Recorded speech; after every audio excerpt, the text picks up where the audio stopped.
আশা কৰ্মীৰ দৰমহা বাঢ়িব, অংগনবাদী কৰ্মীৰ বাঢ়িব, সহায়িকাৰ বাঢ়িব, ৰান্ধনীৰ বাঢ়িব, টিউটৰৰ বাঢ়িব আৰু আমাৰ প্ৰাদেশিকৰণৰ সমস্যাও বহু পৰিমাণে লাঘৱ হ'ব। মানে নতুনকৈ আকৌ প্ৰাদেশিকৰণ হ'ব, নতুনকৈ আৰু প্ৰাদেশিকৰণ হ'ব। এইটো নতুন খবৰ, এইটো নতুন খবৰ নলবাৰীতে দিলোঁ। নলবাৰীত কি দেখিছে এতিয়ালৈকে যেটো প্ৰথম পৰ্যায়ে ভাল হ'ব। আমাৰ গোটেই অসমতে বিজেপিৰ কাৰণে ডাঙৰ এটা উৎসাহৰ পৰিৱেশ। বিধানসভা ইলেকশ্যন ভাল হৈছিলে, লোকসভা তাতকৈ ভাল, পঞ্চায়ত তাতকৈ ভাল হ'ব, বিধানসভা আৰু ভাল হ'ব। তথাপি আজি যেহেতু প্ৰথম পৰ্যায়ৰ কেম্পেইনিং শেষ হ'ব, গতিকে প্ৰথম পৰ্যায়ত মই গোটেইখিনি জাগাত গৈ আহিছোঁ, সুন্দৰ পৰিৱেশ। আপুনি আজি কৈছে যে এইবাৰৰ নিৰ্বাচনত ৰাইজে এই ধৰণে মাৰ এটা মাৰিব লাগে, কংগ্ৰেছ উঠিব নোৱাৰিছে। লুঙি ধুতিৰ চৰকাৰক মাৰি পেলাব লাগে। অৰুণোদয় চৰকাৰক নতুনকৈ চেলাইন, ভিটামিন ডি একদম শক্তিশালী কৰিব লাগে।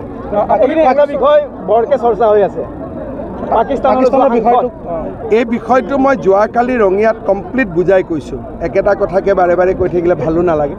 এই কথাখিনি যিহেতু আপুনি শেহতীয়াকৈ এটা নিযুক্তিক লৈ কৰা মন্তব্যক লৈ কংগ্ৰেছে গোচৰ দিম বুলি কৈছে। কংগ্ৰেছে বিপ্লৱ শৰ্মা কমিটিৰ ৰিপৰ্টখন পঢ়া নাই।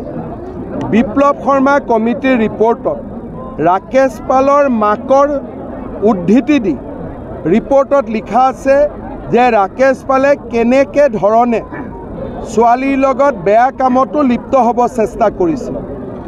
এইটো মোৰ কথা নহয়, বিপ্লৱ শৰ্মা কমিটিৰ প্ৰতিবেদনত কংগ্ৰেছ নিৰ্লজ্জ। প্ৰতিবেদনখন পোৱাৰ পিছত কংগ্ৰেছে অসমৰ ৰাইজৰ ওচৰত ক্ষমা খুজিব লাগিছিল যে আমাৰ দিনত ইমান বেয়া কাম হৈছিল। আকৌ উল্টাই মোৰ ওপৰত কেছ দিয়ে। আৰে মই ৰাকেশ পাল নেকি? ৰাকেশ পালক কোনে এপইণ্টমেণ্ট দিছিলে সোণৰ গহনা লৈ পেলাই? মোৰ ল'ৰাটো বিয়া নাছিলে। গতিকে কেনেকুৱা নিৰ্লজ্জ দল হ'ব পাৰে? তেওঁলোকৰ চৰকাৰৰ বিষয়ে ষ্টেটমেণ্ট আহিছে, ৰাকেশ পালৰ মাকৰ উদ্ধৃতি দি কমিশ্যনৰ ৰিপৰ্টত আহিছে। মইতো এছেম্বলিত বিষয়টো পঢ়া নাছিলোঁ, লাজ লাগে কাৰণে, কিন্তু এই সত্য কথাটো তাত লিখা আছে যে আগতে APSC ACS পাবৰ কাৰণে ৰাকেশ পালে এনেকুৱা ঘৃণনীয় কামো কৰিছিলে। কি কেছ দিব? কেছ দিলে ৰাকেশ পালৰ ৰিপৰ্টটো পুলিচে পঢ়িব, পঢ়ি পেলাই কংগ্ৰেছকে সুধিব। বিপ্লৱ শৰ্মা প্ৰতিবেদনত সাক্ষীৰ উদ্ধৃতি দি এই কথাষাৰ মই কৈছোঁ। ৰাকেশ পালৰ মাকৰ উদ্ধৃতি দিয়ে ৰাতিলৈকে আপোনালোকে কমিটিৰ ৰিপৰ্টখন ৱেবছাইটত আছে, নিজেই চাই ল'ব। আপোনাৰ চৰকাৰ দিনত বান প্ৰতিৰোধৰ কাৰণে বিভিন্ন স্থানত মথাউৰি তথা ৰাস্তা নিৰ্মাণ কৰা হৈছে। এইবাৰ কি ধৰণে আপোনালোক সাজু হৈছে? একেলগে এইবাৰো 250 কিলোমিটাৰ মথাউৰি আমি নতুনকৈ বনাইছোঁ। যোৱাবাৰ অসমত মাত্ৰ 5টা মথাউৰি ভাঙিছিলে।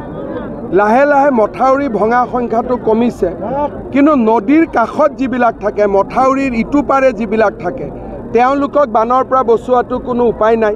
কিন্তু মথাউৰিৰ বাহিৰত যিসকল থাকে তেওঁলোক যোৱাবাৰো বিশেষ আক্ৰান্ত হোৱা নাই। 5 জেগাত মথাউৰি ভাঙিছে। এইবাৰ চেষ্টা হ'ব যাতে মথাউৰি আৰু কম ভাঙে। ভাষণত আপুনি পাকিস্তানৰ প্ৰসংগটো উল্লেখ কৰিছে। মোদী ডাঙৰীয়াই পাকিস্তানৰ ওপৰতে হওক, সন্ত্ৰাসবাদীৰ ওপৰতে হওক একশ্যন ল'ম বাৰে বাৰে ঘোষণা কৰিছে।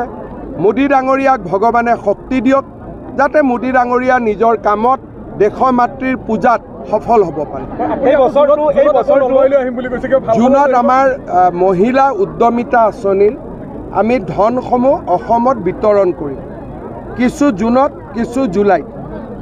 এটা দিনত 2খন কৰি মিটিং কৰিলে 2 × 3 60খন হ'ব। গতিকে 2 মাহ লাগিব। 2 মাহত আমি মহিলা উদ্যমিতাৰ ধনৰাশি বিতৰণ কৰিম। এই বছৰটো আগন্তুক বিধানসভা নিৰ্বাচনক লৈ গোটেই প্ৰস্তুতি চলিব। এইবাৰ বিধানসভা নিৰ্বাচনৰ আগত মোৰ যিমান প্ৰতিশ্ৰুতি আছিল, প্ৰতিশ্ৰুতিখিনিৰো ইলেকশ্যনৰ পিছত পূৰা কৰিলে নহ'ব, আগতে কৰিব লাগিব। গতিকে পূৰা দমে কাম। Stay informed, stay ahead. News NE 365.